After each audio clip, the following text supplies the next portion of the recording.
மற்ற ஆப் மாதிரி இல்லாம தட்சால் ட்ரிப் சிட்டியை தவிர தமிழகம் முழுவதும் எல்லா டவுன்லயும் இருக்கு. லோக்கல்ல மட்டும் இல்லாம ரெண்டல், அவுட் ஸ்டேஷன் ட்ரிப் டியூட்டின்னு எல்லா டவுனுக்கும் போகலாம். கீழே டிஸ்கிரிப்ஷன்ல இருக்க லிங்கை கிளிக் பண்ணி தட்சால் ட்ரிப்பை டவுன்லோட் பண்ணி. நேர்களுக்கு வணக்கம். தமிழ் ஜனம் டிஜிட்டல் எக்ஸ்க்ளூசிவ் நிகழ்ச்சிக்கு உங்களை வரவேற்கிறோம். நீங்கள் மிரட்டுறதுக்கு நாங்கள் ஒன்றும் பாகிஸ்தான் கிடையாது, இந்தியா அப்படின்னு அமெரிக்காவுக்கே போய் மிரட்டிட்டு வந்திருக்காரு அஜித் தோவல். என்ன நடந்தது வாங்க இந்த வீடியோவில் டீட்டெயிலாக பார்க்கலாம். இந்த காணொலியை பார்க்கறதுக்கு முன்னாடி தமிழ் ஜனம் யூடியூப் சேனலை சப்ஸ்கிரைப் பண்ணாமல் நீங்கள் பார்த்துட்டு இருந்தீங்கன்னா கண்டிப்பாக சப்ஸ்கிரைப் பண்ணிட்டு நீங்கள் பாருங்கள். அமெரிக்க அதிபராக ட்ரம்ப் பதவியேற்றதுலேருந்து இந்தியாவுக்கும் அமெரிக்காவுக்கும் இடையில இருக்கக்கூடிய அந்த உறவு ஒரு லோவஸ்ட் லெவலுக்கு போயிடுச்சு. தொடர்ச்சியாக ட்ரம்ப் இந்தியாவை பற்றி மோசமான விமர்சனங்களை முன்வைத்துக்கிட்டே இருந்தார். நமக்கெல்லாம் தெரியும், ஆப்ரேஷன் சிந்தூர் நடவடிக்கையின் போது என்ன சொன்னார், நான் தான் 2 நாட்டுகளுக்கும் இடையில் இருக்கக்கூடிய போரையே நிறுத்தினேன் அப்படின்னு சொன்னார். அது மட்டும் இல்லை, இந்திய பொருளாதாரத்தை பற்றி பேசும்போது இந்தியா ஒரு டெட் எக்கானமி அப்படின்னு சொன்னார். அது மட்டும் இல்லை, ரஷ்யா கிட்டேருந்து இந்தியா எண்ணெய் வாங்குறனால இந்தியாவுக்கான அந்த இறக்குமதி வரியை 2 மடங்காக அதிகரித்தார். இதனால் இந்தியாவுக்கும் அமெரிக்காவுக்கும் இடையில் இருக்கக்கூடிய அந்த ரிலேஷன்ஷிப் அப்படிங்கிறது ஒரு லோவஸ்ட் லெவலுக்கு போயிடுச்சு. இதை தொடர்ச்சியாக ஒரு ஸ்ட்ராட்டஜிக்கல் மூவ் மூலமாக எப்படி இந்தியா கிளியர் பண்ணிச்சு அப்படிங்கிறதான் நாம் எல்லாம் தெரிஞ்சிக்க வேண்டிய விஷயம். ஒன்று, இந்தியாவுக்கும் அமெரிக்காவுக்கும் இடையில் ஒரு ட்ரேட் டீல் கொண்டு வரதுக்காக ஒரு குழு அமைச்சு 2 நாட்டிலேருந்து, இங்கேருந்து இந்திய குழு ஒன்று போய் அங்கே பேச்சுவார்த்தை நடத்தினாங்க, அங்கேருந்து அமெரிக்க குழு வந்து இந்தியாவில் பேச்சுவார்த்தை நடத்திக்கிட்டு இருந்தாங்க. இது ஒரு புறம் போயிட்டு இருந்தது.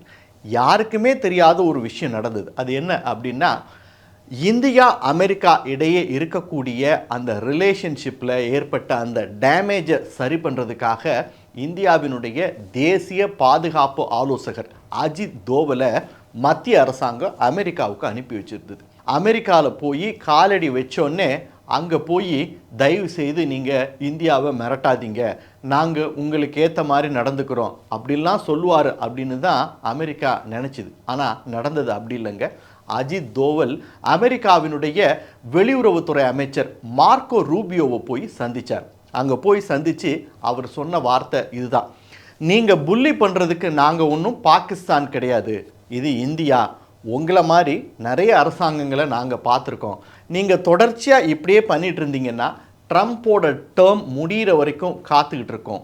அதுக்கப்புறம் நாங்கள் என்ன செய்யணுமோ அதை செய்வோம் அப்படின்னு சொல்லி நேரடியாக அமெரிக்க மண்ணிலே போய் அமெரிக்க அமைச்சர்களையும் அதிகாரிகள்கிட்டையும் இப்படி ஒரு வார்த்தையை சொல்லிட்டு வந்திருக்கார். இதை சொல்கிறது இந்திய ஊடகங்கள் இல்லை, அமெரிக்காவை சேர்ந்த ப்ளூம்பர்க் மீடியா தான் இந்த செய்தியை வெளியிட்டு இந்தியாவினுடைய தேசிய ஆலோசகர் அஜித் தோவல் அமெரிக்க மண்ணில் இப்படி சொல்லிட்டு போயிருக்கார் அப்படிங்கிற ஒரு செய்தியை வெளியிட்டிருக்கு. பெரும்பாலும் தமிழ்நாட்டில் எந்த ஊடகங்களும் இதை கவர் பண்ணி எந்த செய்தியும் வெளியிடலை. ஆனால் இந்தியாவில் தேசிய ஊடகங்கள், பல ஊடகங்களில் இது குறித்த செய்தி இன்னைக்கு வந்துக்கிட்டு இருக்கு. நீங்கள் வேணால் செக் பண்ணிக்கலாம். ட்ரம்ப்பு இந்தியாவை பற்றி மோசமாக விமர்சித்த போதும் சரி, இந்தியாவுக்கான இறக்குமதி வரியை 50% வரைக்கும் உயர்த்திய போதும் சரி, இந்தியா அமைதியாக இருந்துச்சு அப்படின்னு தான் எல்லாருக்கும் தெரியும். ஆனால் இந்தியா இப்படிலாம் காய் நகர்த்துது அப்படிங்கிறது இப்போ தான் நிறைய பேருக்கு தெரிய வருது. ஒரு சைடு ட்ரேடு டெலிகேஷன்ஸை வச்சு இந்தியா அமெரிக்கா ட்ரேடு டீலை இந்தியா முடித்து இன்னைக்கு ட்ரம்ப் வாயாலே 25% வரியை 18% குறைக்கிறோம் அப்படின்னு சொல்ல வச்சுட்டாங்க.